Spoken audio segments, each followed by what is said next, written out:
નમસ્કાર, spark today ન્યૂઝમાં આપનું સ્વાગત છે। વડોદરા મહાનગરપાલિકા દ્વારા જયરત્ન બિલ્ડિંગ 4 રસ્તા પાસે કામગીરી હાથ ધરવામાં આવી રહી છે। ડ્રેનેજની સાથે રોડ બનાવવાની પણ કામગીરી હાથ ધરવામાં આવી રહી છે, પરંતુ આજે એવું બન્યું છે કે અહીંયાથી 4 વ્હીલર વાહન ચાલક છે તે પસાર થતો હતો, પરંતુ તેમાં આ ખાડામાં તે ગાડી ફસાઈ હતી।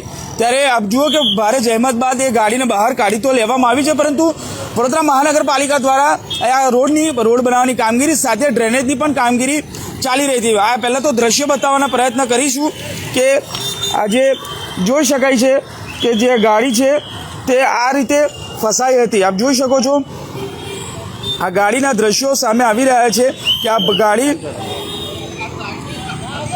જો કે અહીંયા ગાડી ફસાઈ હતી અને ત્યારબાદ આ ગાડીને આ પ્રકારે જુઓ કે ફસાઈ કેવી રીતે ગાડી હતી। સૌથી મહત્વની વાત છે કે ગાડીને બહાર કાઢવામાં નગરસેવક કોંગ્રેસના બાળુભાઈ સુરે છે, તેમની સાથે તેમને ભારે જહેમત બાદ એ ગાડીને બહાર કાઢી, ત્યારે તેમની સાથે વાત કરીશું। બાળુ કાકા, શું કહેશો, શું કામગીરી ચાલતી હતી ને શું પરિસ્થિતિ આજે સવારે થઈ? અમારા વિસ્તારમાં જયરત્ન બિલ્ડિંગથી ડોંગરે મારા સ્કૂલની આગળ સુધી નવી વરસાદી નાખવાનું કામ, તો કોઈ બી કામગીરી નવો રોડ બનાવવાની કામગીરી આપણે આપતા હોય, 8 મહિના પહેલાં વર્ક ઓર્ડર આપી દીધો હોય, તો એ સમયમાં આ તમામ કામો એની અંદર આવરી લેવાના હોય કે ભાઈ અહીં વરસાદી ગટર બદલવાની છે, ડ્રેનેજ નાખવાની છે, પછી રોડ બનાવવાનો હોય। પણ આ જે ઇજારદારનો કોન્ટ્રાક્ટર અને જે અધિકારી હોય એમની ભૂલના લીધે રોડ બનાવવાનું પૂર્ણ થવાના આરે આવતું હોય ને એ સમયમાં વરસાદી ગટરનું કામ કહેતા હોય કે 15 દિવસ બાકી છે તો વરસાદી ગટરનું કામ શરૂ કરી દો।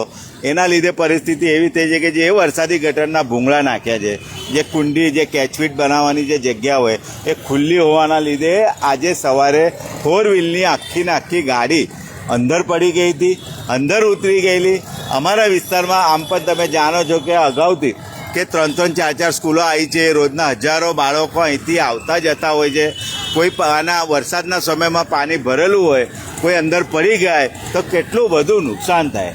જ્યારે આપણે કરોડો રૂપિયા ખર્ચો કરતા હોય વડોદરા શહેરના પ્રજાના પરસેવાના વેરાના પૈસાથી આવું કામગીરી કરોડો રૂપિયા ખર્ચો કરીને કામગીરી કરતા હોય તો આવી બેદરકારી બતાવવાની કે લોકોને હેરાન થાય, લોકોની ગાડીઓ અંદર પડી જાય, લોકોને નુકસાન થાય। કેટલા લોકો સવારથી હેરાન થઈ ગયા છે।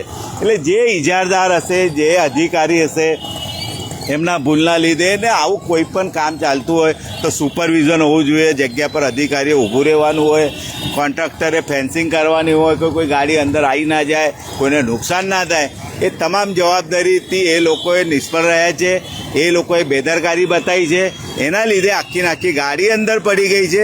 એટલે અમારી એવી માગણી છે કે કોઈ પણ કામ ચાલતું હોય ત્યારે ખરેખર કામગીરીમાં સુપરવિઝન સારું ધ્યાન રાખવું જોઈએ ને આ જેમની બી ભૂલ હશે, કોન્ટ્રાક્ટરની હશે, અધિકારીની હશે, તમામને નોટિસ આપવી જોઈએ, એવી અમારીને વિસ્તારના લોકોની માગણી છે। બરાબર, સવાલ અમારો એ છે કે આ પહેલી વખત નથી કે આવી રીતે ખાડામાં ગાડી ન ફસાય। અગાઉ પણ આજવા રોડ પર એવી ઘટના બની હતી કે ખાડામાં પડી જવાથી એક વ્યક્તિનું મોત થયું હતું, તો આવી બોધપાત કેમ નથી પાલિકા લેતું કે કોન્ટ્રાક્ટરો પર કડક કાર્યવાહી થાય?